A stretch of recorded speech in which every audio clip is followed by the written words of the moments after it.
তাই বলে পাড়া প্রতিবেশীর বাড়িতে ঝিনা এনে তাদের বাড়ি ঝিয়ে কাজ আমাদের করতে হবে? এটা আমি কিছুতেই মেনে নিতে পারবো না। লতু পুঁটি মাছ কাটতে পারে না।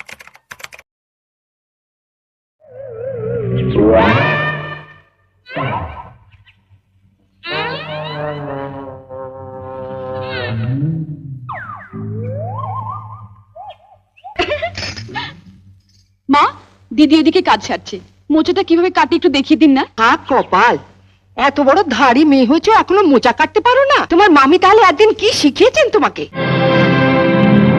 আজকে তো আমাদের বাড়িতে পুঁটি মাছ আসেনি।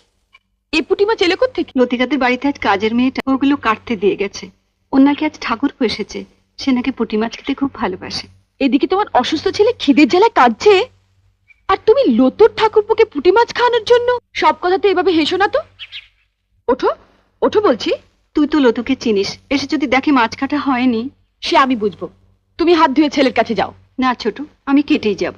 তোমার অসুস্থ ছেলে দিব্যি বর্দি, এর পরেও যদি তুমি একটা মাছও বটিতে ছোঁয়াও, তাহলে তুমি জানবে তোমার ছেলের গলায় বটি বসালে। এ তুই কি দিবি দিলি ছোট?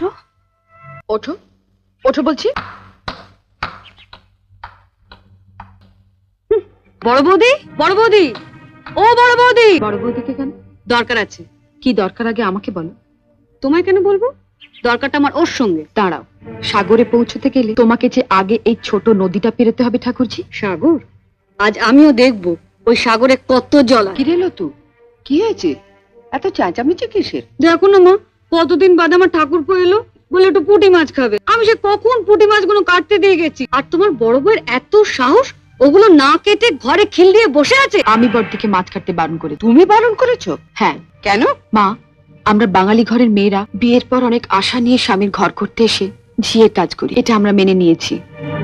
কিন্তু তাই বলে পাড়া প্রতিবেশীর বাড়িতে ঝি না এলে তাদের বাড়ির ঝিয়ের কাজও আমাদের করতে হবে? এটা আমি কিছুতেই মেনে নিতে পারবো না। তা লতু পুঁটি মাছ কাটতে পারে না বলেই না? সে কি মা, আপনার মেয়ে পুঁটি মাছও কাটতে পারে না? সেদিন আমি মোচা কাটতে পারিনি বলে আপনি বলেছিলেন এত বড় ধাড়ি মেয়ে হয়েছো, এখনো মোচা কাটতে শেখোনি? তোমার মামি তোমাকে একদিনে কি শিখিয়েছেন? তা মা, আপনার মেয়ে তো কম ধাড়ি হয়নি, এখনো পুঁটি মাছ কাটতে শেখেনি। আপনি কি শুধু ওকে কলাবাজি করতে শিখেছেন? শুনলে মা, শুনলে? ঠাকুরপোকে যখন পুঁটি মাছ খাওয়ানোর এতই শখ, তখন মার কাছ থেকে পুঁটি মাছ কাটাটা শিখে নিলেই পারো। আর মাও যদি পুঁটি মাছ কাটতে না জানেন, তুমি রোজ বিকেলে আমার কাছে 4টে করে পুঁটি মাছ নিয়ে আস। আমি তোমাকে শিখিয়ে দেবো বটিতে ঘষে ঘষে পুঁটি মাছের ছাল কিভাবে ছাড়াতে হয়। কেমন?